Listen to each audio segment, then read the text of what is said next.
perfect day to be driving the RS5 Quattro Sportback.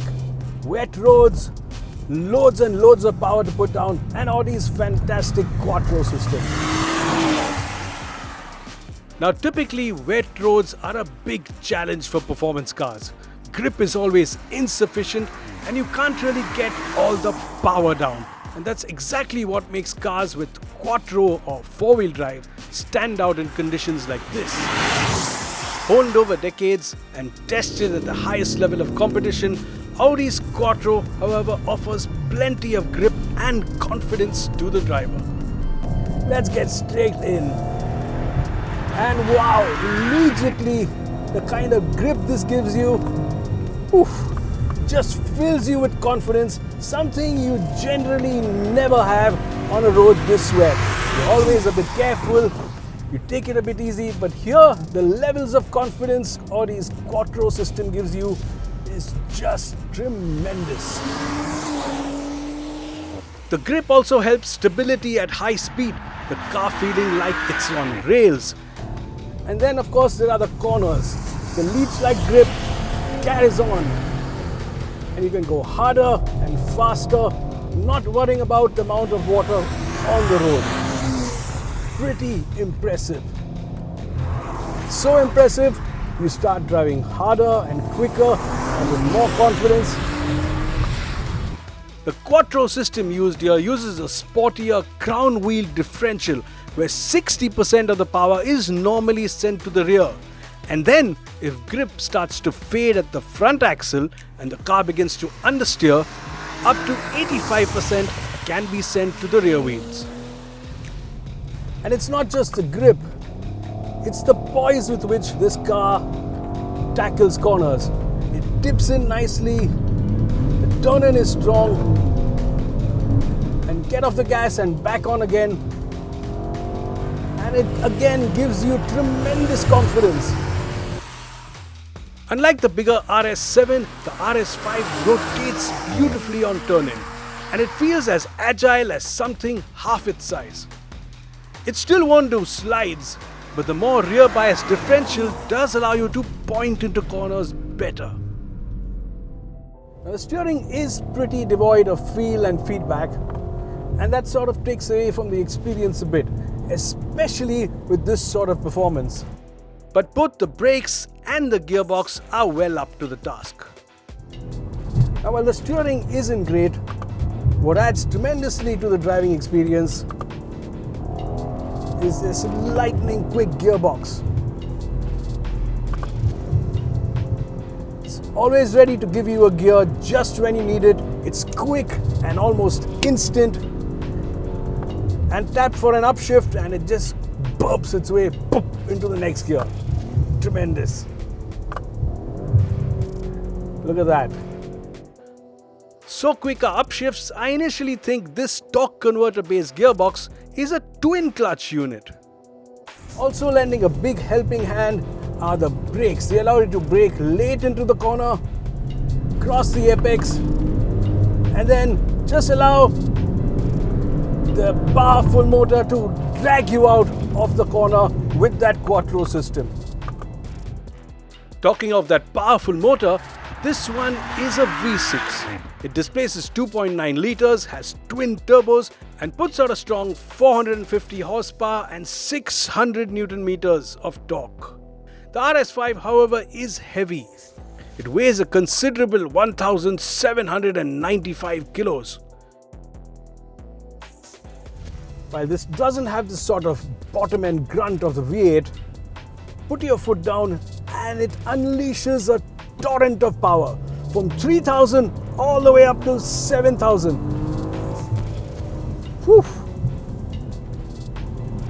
And what makes it so special is that it just loves to rev. The energy, the enthusiasm, the free revving nature, it just maxes it. And that's a big surprise. But should it be? This engine was developed in association with Porsche. And yes, that sporting nature, that ability to pull all the way till the red line hard, just gives it an edge. Oof. While Audi says 0 to 100 comes up in 3.9 seconds, it feels even quicker.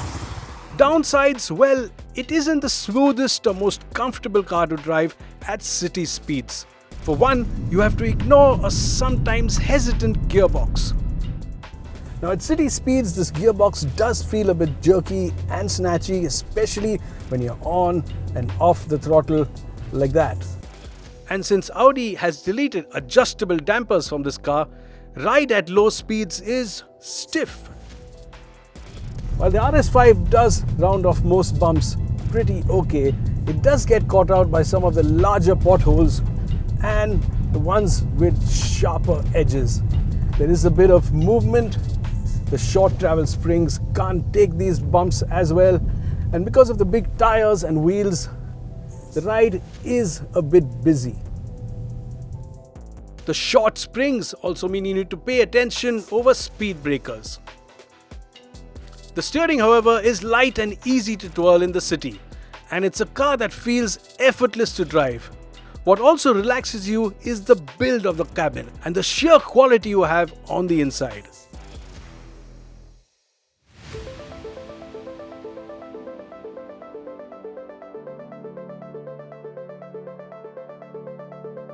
So with its pillarless doors, arched roof and these big sport seats, yes, it does feel like a baby RS7 on the inside. And of course, being an Audi, being an RS, the interior is rich and full of exciting details. Now first up, what I absolutely love is this metallic carbon fiber weave-like trim. It just looks stunning. Yes, it does reflect in bright sunlight and sometimes, yes, it does glint in your eye. But I just love the feel and its sort of 3D effect, and it gives the cabin a rich, techy look. Now this is the only Quattro badge on the car because it's called Audi Sport and not Quattro now. And what I particularly like is how well the touchscreen has been designed. It's neat, clean, very minimalistic, and you know exactly what is going on. It's very easy to get to what you want in one touch. Pretty good. Of course, Audi's virtual cockpit is still the standard, crisp, clear, and you have plenty of views. The one with the map is the most useful when you're on the road, but honestly, I do like the big tachometer and the speedometer in the traditional place. An excellent flat bottom steering wheel with metallic paddles that really function well, beautifully built stalks, and in the center console, a nice box here. The materials here are all first rate, and Audi has used new shapes and forms to great effect. And boy, has Audi made the 50 shades of grey cabin work. Subtle glints of chrome are sporadically scattered across the cabin, and the various textures and colors have been blended in an extremely sophisticated manner. In addition, you get all the RS regalia, badges on the seats, the center console, at the base of the steering. And the sport steering wheel now also gets 2 programmable RS modes. As this is an RS, you also get performance-related information on the screen. Engine and transmission temperature, longitudinal and lateral acceleration, and there's even a software that allows you to time yourself. Features of note on the RS5 include massaging seats, pneumatic lumbar support, and enough Alcantara to enhance Audi's cool factor. Other features include Parking Aid Plus and a panoramic sunroof. You don't, however, get cool seats, wireless charging, wireless Apple CarPlay or Android Auto, and like I said earlier, there are no adjustable dampers either.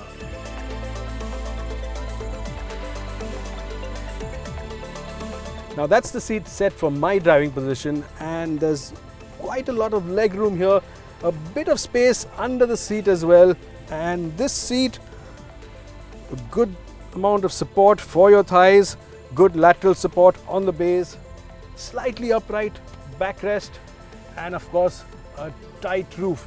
And what I really like are these seats, the Alcantara and the leather going superbly together. Now this elbow rest is comfortable, and you also get a space to keep your phone securely, and these pretty cool rubberized cup holders.